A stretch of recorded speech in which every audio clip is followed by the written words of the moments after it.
Treaty of شمنوسکی sign ہوئی، جس کے تحت چین ڈائناسٹی نے فارموسا آئی لینڈ یعنی موجودہ تائیوان اور لیاؤڈونگ پیننسولا کے علاوہ کچھ دیگر جزائر جاپان کے حوالے کر دیے اور کوریا کی آزادی کو بھی تسلیم کر لیا۔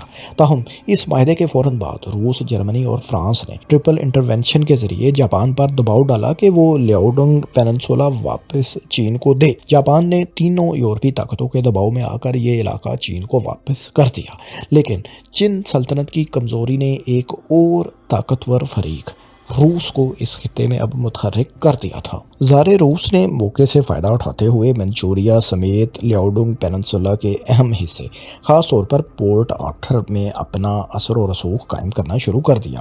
روس کو دراصل لیاؤڈونگ پیننسولا کا کنٹرول اس لیے چاہیے تھا تاکہ وہ ایک ایسی پورٹ اپنے کنٹرول میں کر سکے جو سارا سال اوپن رہے اور گرم پانیوں میں ہو، کیونکہ رشین پیسیفک نیول بیس اور پورٹ ولاڈیووستک سارا سال اوپن نہیں رہتی تھیں۔ یہی وہ اقدامات تھے جنہوں نے جاپان کے لیے خطرے کی گھنٹی بجا دی۔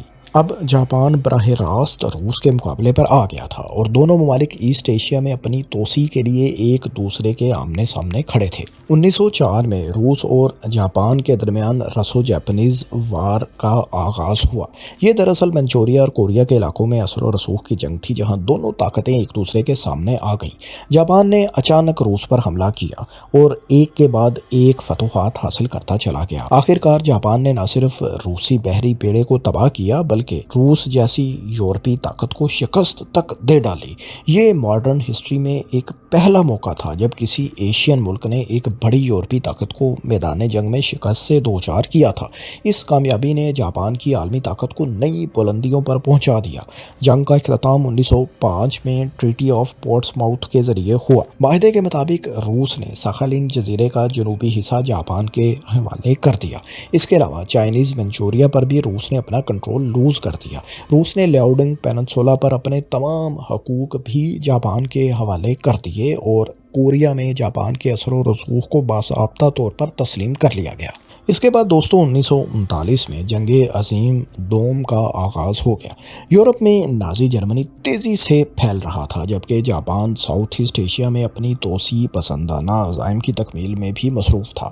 لیکن حیرت کی بات یہ ہے کہ ایسے میں سوویت روس اور جاپان نے ایک دوسرے کے خلاف جنگ نہ لڑنے کا فیصلہ کیا۔ اپریل 1941 میں دونوں ممالک نے 5 سال کے لیے ایک تاریخی معاہدہ Soviet Japanese neutrality pact sign کیا۔ بظاہر یہ معاہدہ امن کے لیے تھا، مگر در حقیقت اس کے پیچھے دونوں ممالک کے اپنے اپنے مفادات تھے۔ اس وقت سوویت یونین کو مغرب میں سب سے بڑا خطرہ لاحق تھا۔ ہٹلر کی آرمی رشین سرحدوں پر جمع ہو چکی تھی اور اسٹالن جانتے تھے کہ جرمنی کسی بھی وقت روس پر حملہ کر سکتا ہے۔ سوویت قیادت کسی بھی صورت 2 محاذوں پر یعنی مغرب میں جرمنی کے خلاف اور مشرق میں جاپان کے ساتھ جنگ نہیں چاہتی تھی۔ لہٰذا اس معاہدے سے اسٹالن نے مشرقی سرحد پر جاپان کے خطرے کو ٹال دیا اور اس طرح انہوں نے اپنی تمام تر توجہ مغربی بارڈر کی طرف مرکوز کر لی۔ جاپان کے بھی اپنے عزائم تھے۔ جاپان کی توجہ اس وقت جنوبی بحر الکاہل اور ساؤتھ ایسٹ ایشیا کی جانب تھی، جہاں مغربی طاقتوں امریکہ، برطانیہ اور نیدرلینڈ کی کالونیز موجود تھیں جو تیل وغیرہ کے وسائل سے مالا مال تھیں۔ جاپان چاہتا تھا کہ وہ اپنی ملٹری پاور اور وسائل ان علاقوں پر قبضے کے لیے استعمال کرے، لہٰذا وہ شمال میں روس سے الجھنے کی بجائے اس محاذ کو محفوظ رکھنا چاہتا تھا۔ اس معاہدے سے جاپان کو ظاہر ہے یقین دانی ہوئی کہ شمالی سرحد سے اسے اب کوئی خطرہ نہیں ہوگا اور وہ پوری طاقت کے ساتھ ساؤتھ ویسٹ کی جانب فلپائن، ملیشیا، انڈونیشیا اور سنگاپور وغیرہ کے علاقوں تک توسیع کر سکتا تھا۔ یوں دوستو یہ رسو جاپانیز معاہدہ ایک وقتی سمجھوتا تھا جس میں دونوں فریقوں کے اپنے اپنے مفادات شامل تھے، لیکن جیسے جیسے جنگ آگے بڑھی حالات بدلنے لگے۔ 1945 کے اوائل میں جرمنی کی شکست قریب تھی اور اتحادی طاقتیں جاپان کے خلاف فیصلہ کن کارروائی کی تیاری کر رہی تھیں۔ ایسے میں امریکہ، برطانیہ اور سوویت یونین کے رہنماؤں نے فروری 1945 میں ایک اہم اجلاس منعقد کیا جسے یالتا کانفرنس کے نام سے جانا جاتا ہے۔ امریکہ اور برطانیہ کا خیال تھا کہ جرمنی کی شکست کے بعد جاپان کے خلاف طویل زمینی جنگ ضروری ہوگی۔ امریکی فوجی اندازوں کے مطابق اگر جاپان پر زمینی حملہ کیا گیا تو 10 لاکھ سے زائد اتحادی فوجیوں کی جانیں بھی جا سکتی تھیں۔ امریکی صدر فرینکلن ڈی روزویلٹ کسی تباہ کن زمینی جنگ سے بچنا چاہتے تھے، اس لیے انہوں نے اسٹالن سے یہ کہا کہ وہ جاپان کے خلاف جنگ میں شامل ہوں۔ اس کے بدلے روس سے وعدہ کیا گیا کہ پورے کورل آئلینڈز اور ساخالین جزیرے کے جنوبی حصے پر بھی روس کا کنٹرول وہ تسلیم اس کے بدلے میں کر لیں گے۔ یاد رہے کہ تب پورے کورل آئلینڈز اور جنوبی ساخالین جزیرے کا کنٹرول جاپان کے پاس تھا۔ یوں یالتا کانفرنس میں ایک ایسا خفیہ معاہدہ طے پایا جس نے مستقبل میں کورل جزائر کے تنازع کی بنیاد رکھ دی۔ مئی 1945 میں جرمنی نے ہتھیار ڈال دیے اور یورپ میں جنگ ختم ہو گئی۔ اب سوویت یونین نے اپنی تمام تر توجہ مشرق کی جانب مبذول کر لی۔ نیوٹرلٹی معاہدے سے سوویت یونین اپریل ہی میں یک طرفہ طور پر دستبردار ہو چکا تھا۔ 9 اگست 1945 کی رات روس نے جاپانی فورسز پر چائنیز منچوریا ریجن میں حملہ کر دیا، جو تب جاپان کے زیر اثر علاقہ تھا۔ یہ حملہ جاپان کے لیے دوہرا صدمہ ثابت ہوا، کیونکہ محض 3 دن قبل ہی امریکہ نے ہیروشیما پر ایٹم بم گرایا تھا۔ 9 اگست کے دن جب ناگاساکی پر دوسرا بم گرایا گیا تو اسی روز روسی افواج نے بھی مشرقی محاذ پر پیش قدمی شروع کر دی۔ سوویت افواج نے منچوریا میں جاپانی فوج کو تیزی سے شکست دی اور پھر آگے بڑھتے ہوئے ساخالین جزیرے کے جنوبی حصے اور کورل آئلینڈز کی پوری چین پر بھی قبضہ کر لیا۔ انہی کارروائیوں کے دوران پورا کورل آئلینڈ چین، جس میں 4 انتہائی جنوبی جزائر ایتوروپ، کوناشیری، شکوتان اور ہیبومائی بھی شامل تھے، روس کے قبضے میں آ گئے، جن پر جاپان اپنی ملکیت کا دعویٰ کرتا تھا۔ جاپان نے ہتھیار تو ڈال دیے تھے، مگر اس کے بعد جو معاہدے ہوئے انہوں نے ان جزائر کے تنازع کو ختم کرنے کی بجائے مزید پیچیدہ بنا دیا۔ یالتا کانفرنس کے دوران اگرچہ امریکہ اور برطانیہ نے روس سے جاپان پر حملے کی درخواست کی تھی، لیکن سوویت یونین کی کامیابی کسی بیرونی حمایت کا نتیجہ نہیں تھی۔ جرمنی کی شکست کے بعد روسی افواج جدید ہتھیاروں، فضائی اور زمینی صلاحیت کے ساتھ مشرقی محاذ کی طرف منتقل ہو چکی تھی، اور جاپان کے خلاف فوجی مہم مکمل طور پر صرف سوویت یونین کی حکمت عملی اور منصوبہ بندی تھی۔ ماہرین کے مطابق سوویت روس جرمنی کے محاذ سے فری ہو کر اب خاصا طاقتور ہو چکا تھا، اور وہ صرف اپنے بل بوتے پر جاپان کو شکست دینے کی پوزیشن میں بھی تھا۔ لیکن امریکہ نے ایٹم بم کا استعمال کر کے تاریخ کا رخ اس طرح سے موڑ دیا کہ فتح کا زیادہ کریڈٹ امریکہ ہی کو مل گیا، اور ظاہر ہے امریکہ چاہتا بھی یہی تھا کہ کہیں اس فتح کا کریڈٹ سوویت روس کو نہ مل جائے۔ مطلب یہ کہ اکثر مورخین اس بات پر اتفاق کرتے ہیں کہ اگر امریکہ ایٹم بم جاپان پر نہ بھی کراتا تو جاپان کو شکست سوویت روس نے دے ہی دینا تھی۔ دوستو، جاپان کی شکست سے چند روز پہلے ہی جولائی 1945 میں پوسڈم ڈکلیریشن جاری کی جا چکی تھی۔ اس میں جنگ کے بعد حدود اور مستقبل کے بارے میں بنیادی اصول طے کیے گئے تھے۔ ڈکلیریشن کے مطابق جاپان کی خود مختاری صرف ہونشو، ہوکائیدو، کیوشو اور شکوکو اور ایسے چھوٹے جزائر تک محدود رہنا تھی جن کا فیصلہ اتحادی طاقتوں نے خود بعد میں کرنا تھا۔ لیکن یہاں ابہام یہ تھا کہ اس میں واضح نہیں کیا گیا تھا کہ چھوٹے جزائر سے مراد کون سے جزیرے ہیں، اور نہ ہی کورل آئلینڈز کا نام ان میں لیا گیا تھا۔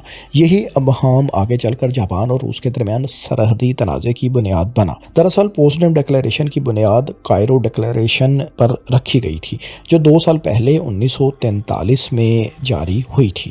کائرو ڈکلیریشن میں طے ہوا تھا کہ جاپان کو وہ تمام علاقے واپس کرنے ہوں گے جو اس نے لالچ اور جارحیت کے ذریعے حاصل کیے تھے۔ 1951 میں یعنی جنگ عظیم کے خاتمے کے 6 سال بعد امریکہ نے ایک نیا معاہدہ پیش کیا جسے سین فرانسسکو پیس ٹریٹی کہا جاتا ہے۔ اس معاہدے کے ذریعے جاپان اور امریکہ کے اتحادی ممالک برطانیہ، فرانس وغیرہ کے درمیان جنگ کا باضابطہ اختتام ہوا۔ معاہدے میں طے پایا کہ جاپان کورل آئلینڈز اور جنوبی ساخالین جزیرے پر اپنا حق ملکیت ترک کر دے گا، مگر دلچسپ بات یہ تھی کہ اس بار بھی یہ واضح نہیں کیا گیا کہ کورل آئلینڈز کس ملک کے کنٹرول میں آئیں گے، کیونکہ سوویت یونین نے یہ معاہدہ سائن ہی نہیں کیا تھا، وہ تو اس میں فریق ہی نہیں تھا۔ مزید یہ کہ معاہدے میں یہ وضاحت بھی نہیں کی گئی کہ کورل آئلینڈ سے مراد کون کون سے جزیرے ہیں۔ اسی ابہام کا فائدہ جاپان نے بعد میں اٹھایا۔ جاپان نے موقف اختیار کیا کہ 4 انتہائی جنوبی جزائر